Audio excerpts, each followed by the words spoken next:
a Democratic runoff between Jesse Williams and Rob Wehrman for Charleston County Council's District 3 seat, which covers parts of North Charleston, downtown Charleston, and Mount Pleasant.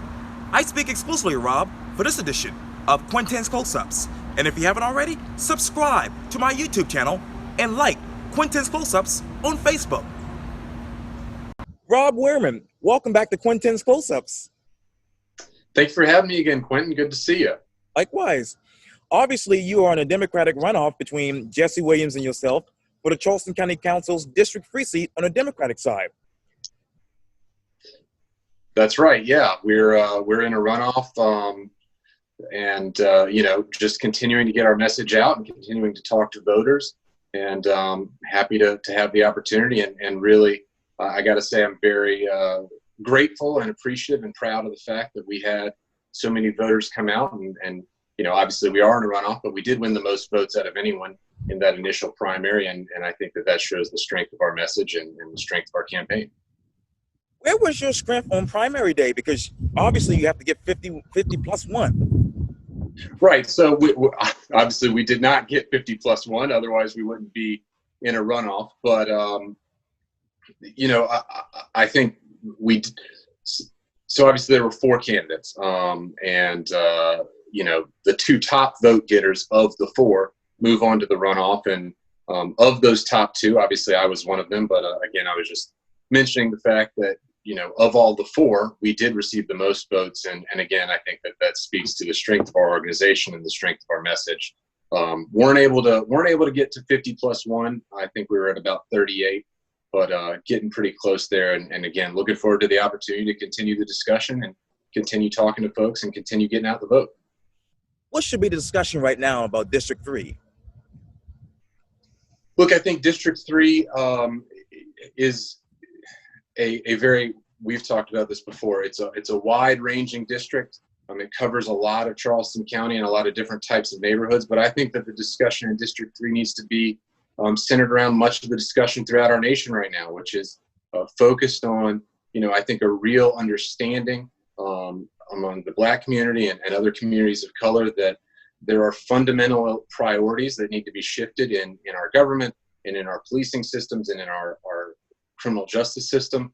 I think that this is a movement that is tied hand in hand to the quality of life issues that we've identified earlier in this campaign. So I'm happy to see that. And I think that the driving of the discussion that we see through these protests and through policy discussions on the national and state level need to also be happening on a local level, which I think they are. What is the quality of life of District 3 as you know it? Well, again, it varies. I think in some places it's quite nice and people, are living in certainly some affluent communities. There are other communities that are not doing as well or not as far along as far as economic development, as far as, equality on the economic front and on the policing front and on many other fronts. One thing that we have identified and tried to really make clear as part of this campaign is that, there are a lot of issues that we can make improvements on that are going to unify and that are going to help everyone. So, someone in Mount Pleasant who drives to work and might not use a lot of public transportation, I think that they can certainly still benefit from additional public transportation. Whereas, it's going to be taking drivers off the road, going to be helping everybody by making sure that we have a transit system that works for everyone. Again, affordable housing. Affordable housing isn't just good for the people who get to live in affordable housing and get an opportunity to stay in Charleston County or move into Charleston County and build a life for themselves. It also helps our economy overall. It does not help our economy for restaurants or hotels or hospitals to have their employee or schools to have employees who are having to drive more than an hour into Charleston County from far off to come to work. I think that the more people and the more diverse population we can get here in Charleston County, that's going to help everybody. So these are issues and these are quality of life issues for everyone. I certainly think that we need to focus on the quality of life of folks who've been left behind by our economic systems and by our policies in the past. But I just want to, highlight to folks that this doesn't have to be necessarily something where it's not going to benefit everybody. I do think that we all stand to benefit from making a more just and equal society. You talk about affordable housing, you talk about highlights. How do you highlight the situation that's going on in Joseph Floyd Manor right now? I think the situation in Joseph Floyd Manor is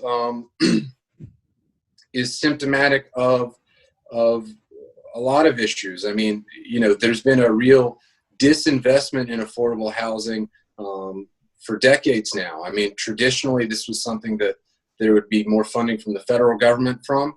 HUD has pretty much dried up a lot of that. You certainly can't build new affordable housing through HUD, or at least not new public housing, I should say. And, the dollars for rehabilitation and maintenance, which is what you're seeing problems with in Joseph Floyd, those have dried up. The county allocated some amount of money that would have gone to the housing authority that was not used on rehabilitating or restoring Joseph Floyd or keeping up the maintenance with Joseph Floyd. I believe it was used to hopefully develop new housing. I think that just shows really how wide the problem is. And we need more funding. And if the funding is not going to come from the federal government or the state government, I think that the county needs to step in and find that funding, because we shouldn't have to choose between making sure that the residents of Joseph Floyd Manor have decent living standards and good living standards and have a great place to be, and giving up on building any new affordable housing in Charleston County. I think that's a false choice, and I think that if we have the political courage and the will to do it, we can find funding for all of that. But again, I think it just shows that we have not funded affordable housing, either maintaining our current affordable housing or building new affordable housing nearly to the level that we need to. How wide is the money problem for Joseph Floyd Manor in your mind? I couldn't tell you the money problem.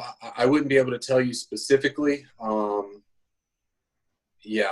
I think you would have to look back at the years of maintenance they've neglected and see what can be done there. Again, the housing authority isn't just exclusively, thank God the housing authority doesn't exclusively get all of its funds from the county. Otherwise, we wouldn't be able to do anything. So there's a number of different funding sources there that would be going into it. I wouldn't be able to tell you a specific number off the bat, though. And obviously, there's always this talk about housing trusts. How would you adopt that? Well, I think a housing trust is certainly a great model.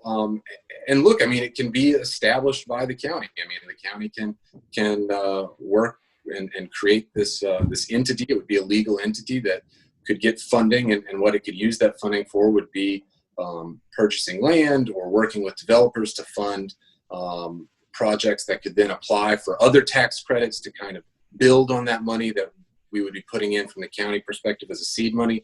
I mean, the big thing about a housing trust, for folks who don't know, is that the ownership of the building itself is separated from the ownership of the land. So if you study it and look at what is really driving housing prices, it's not necessarily the brick and mortar that you see. Although, look, construction costs do continue to rise as well, which is something to consider. But the biggest driver of these high housing costs is the value attached to the land. So as development rolls in, that land becomes more valuable. And so what the housing trust does is it says, okay, well, the trust itself, so this nonprofit community-based organization is going to own the land, but we can, give the house or the building on top of that and have that be owned by the individual, or perhaps owned by a developer if it's going to be rental property, but it can be owned by someone else. And that way, they don't need to pay those exorbitant land prices now, and they don't need to necessarily feel subjected to the ups and downs of that land price market. And again, really, that land is taken out of that land price market. It said, this is not land for speculation. This is not land for for-profit, big-time developers to come in and try and use. This is land that's going to be committed to affordable housing in the long term. What is the land price market in District 3? Well, I think it's rising. You know, I think you can look at the stats and see that it's rising, and I think it's rising all over Charleston County. I mean, there's certainly high land prices in Mount Pleasant. That's been the case for some time. Certainly in Park Circle, we've got some pretty high housing prices and land prices. But you know, these trends are expanding outward. So they're expanding into Charleston Farms. They're expanding up Rivers Avenue. Not in District 3, but adjacent to District 3, you've got the Neck area where you're starting to see prices rise and a lot of people trying to buy and invest there. And, you know, just to circle back to the land trust model, I guess I know I kind of gave a little bit of a diatribe there. Maybe the simplest way I could advocate for the land trust model is it's a way of saying, look, this land is not going to be used for private investment. This land is going to be committed to community resources and to community housing and to housing people as a house more than using it as some sort of investment vehicle. And I think we need more of that in Charleston County. Let me go back to public transportation. What model should Charleston County use for the future of public transportation? Well, certainly I think that and I think we've talked about this before, the low country rapid transit model is a very strong one. And it's strong not just because it, you know, gives a real and viable option for folks to travel pretty long distances on a regular basis. And again, that would take people off the road, hopefully opening up roads for folks who are still driving, and obviously giving folks who aren't going to be driving or who find it more efficient and better to use the public transit, it would give them that option as well. So obviously the transit benefit there is significant.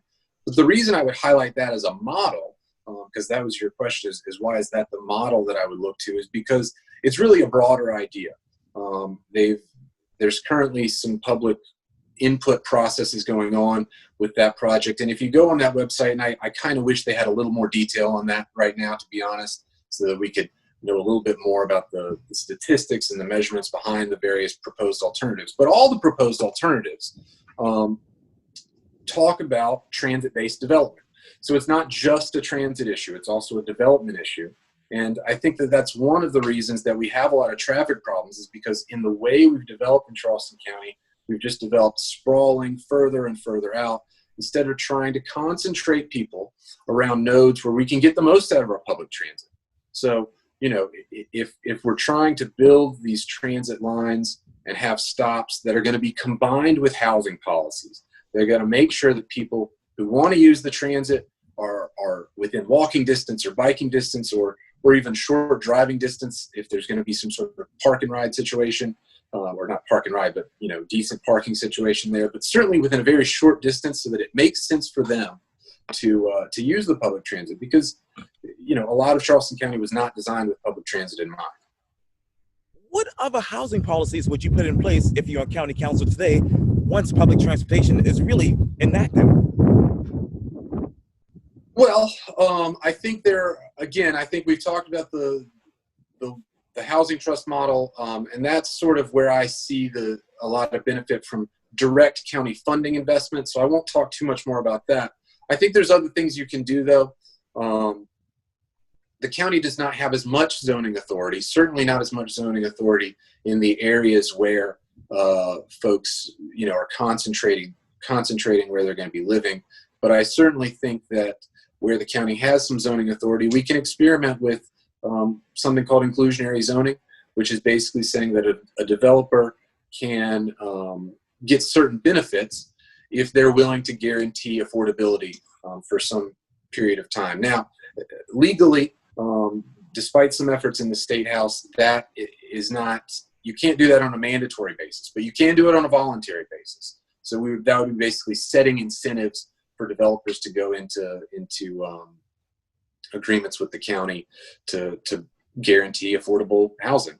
The other thing you can do is you can loosen certain restrictions to allow private builders or even developers to try to build housing that is not as expensive.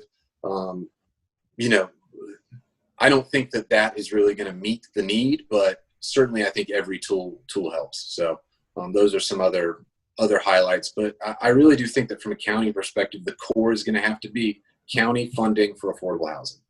And you talked earlier about how you want more details as far as public transportation. What more details do you want about widening 526 and widening Long Point Road?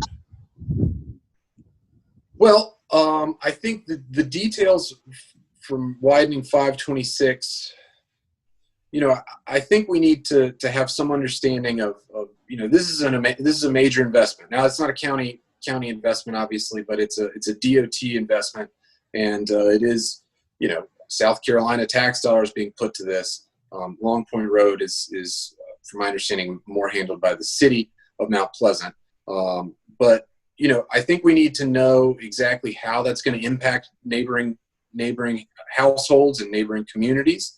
I think we also need to get more critical in Charleston County about what are going to be the long-term benefits of these major road projects. Because we hear about concepts of induced demand. We've seen how in the past road projects don't always necessarily. Look, 526 is a good example. It wasn't too long ago, considering the size of the investment that we were building 526, and we're already talking about, well, we haven't built it enough.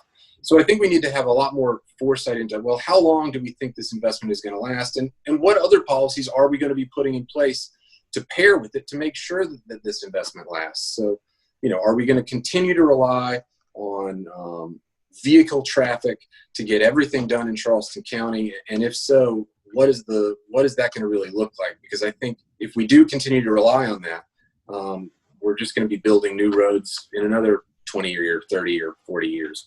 And, as the communities develop around that, it's going to cause even more pain and even more displacement. And it's just a cycle that I don't think we need to be continuing in. So I think we need to have our eyes wide open about how much is this really going to benefit us in the long term, and to understand that, and to make sure that we do other things, and local officials can do other things to make sure that we don't, overuse the capacity if we are going to make these investments on the state and city level. Rob Wehrman, thank you so much for your time. And again, welcome back to Quintin's Close-Ups. Thank you again so much for having me, Quintin. You're very welcome.